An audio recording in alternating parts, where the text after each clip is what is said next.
बोले विष्णु भगवान की जय।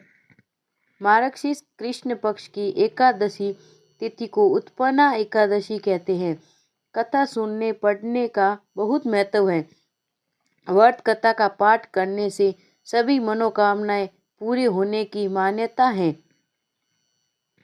युधिष्ठिर ने कहा, पुण्यमयी एकादशी तिथि कैसे उत्पन्न हुई है? इस संसार में क्यों पवित्र मानी गई?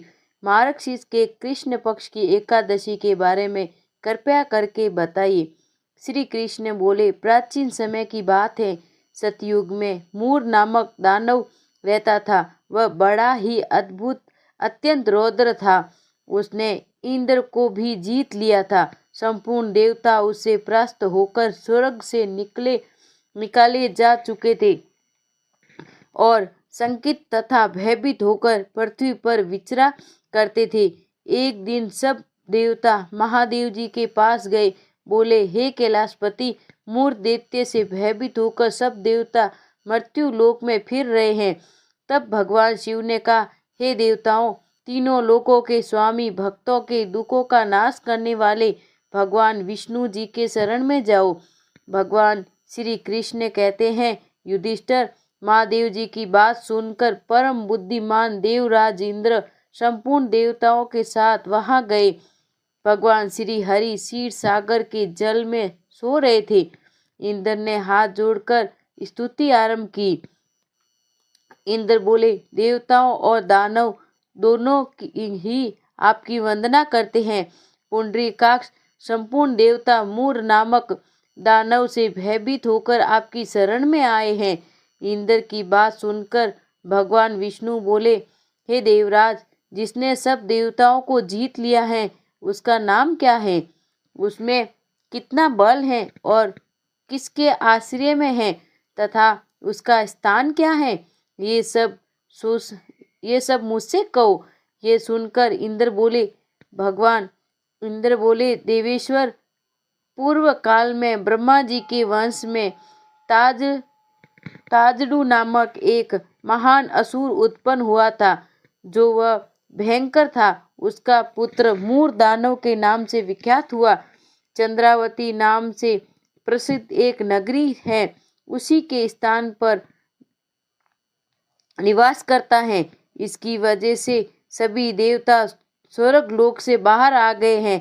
इंद्र ने बताया कि उसके इसी और इंद्र को स्वर्ग के सिंहासन बैठाए गए हैं। अग्नि, चंद्रमा, सूर्य, वायु तथा वरुण भी उससे दूसरे ही बनाए हैं। देवताओं को तो उसने हर जगह से वंचित कर दिया है। इंद्र का कथन सुनकर भगवान जनार्दन को बड़ा क्रोध हुआ। ये सुनकर कि भगवान ने कहा, हे देवताओं, मैं शीघ्र ही उसका संहार करूंगा। तुम चंद्रावती नगरी जाओ।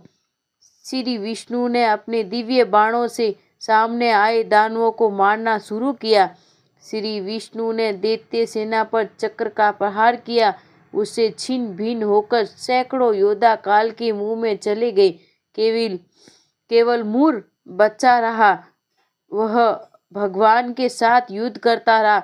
भगवान जो भी तीक्ष्ण बाण चलाते वह उसके लिए पुष्प सिद्ध होता। उसका शरीर छिन्न भिन्न हो गया, लेकिन वह लगातार युद्ध करता रहा। दोनों के बीच मल्ल युद्ध भी हुआ। 10,000 वर्ष तक उनका युद्ध चलता रहा, लेकिन मूर नहीं हारा। थक कर भगवान बद्रिकाश्रम चले गए।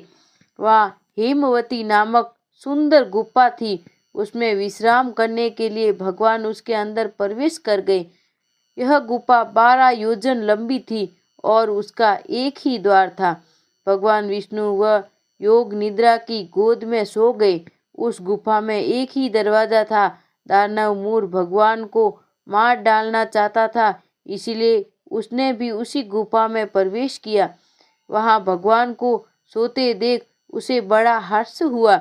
उसने भगवान को मारना चाहा, लेकिन भगवान के शरीर से कांति में रूप वाली देवी प्रकट हुई, जो दिव्य अस्त्र शस्त्रों से युक्त थी। देवी ने राक्षस मूर को ललकारा युद्ध किया और उसे तत्काल मौत के घाट उतार दिया। श्री हरि जब योग निद्रा की गोद से उठे तो सब बातों को जानकर उस देवी से कहा कि आपका जन्म एकादशी के दिन हुआ है। कन्या बोली, स्वामी, आपके ही प्रसाद से मैंने इस महादैत्य का वध किया है। श्री भगवान ने कहा, कल्याणी, तुम्हारे इस कर्म से तीनों लोकों के मुनि और देवता आनंदित हुए हैं। अंत मुझसे कोई वर मांगो, देव दुर्लभ होने पर भी वह वर मैं तुम्हें दूंगा। इसमें तनिक भी संदेह नहीं है। वह कन्या साक्षात एकादशी ही थी।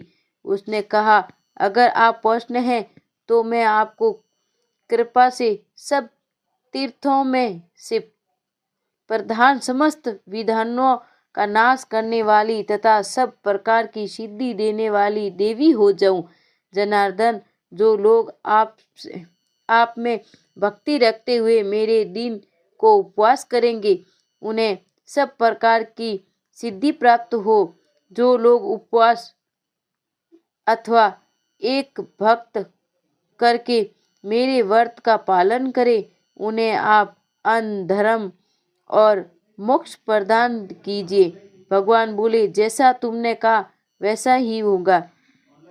बोले विष्णु भगवान की जय। बोले एकादशी मैया की।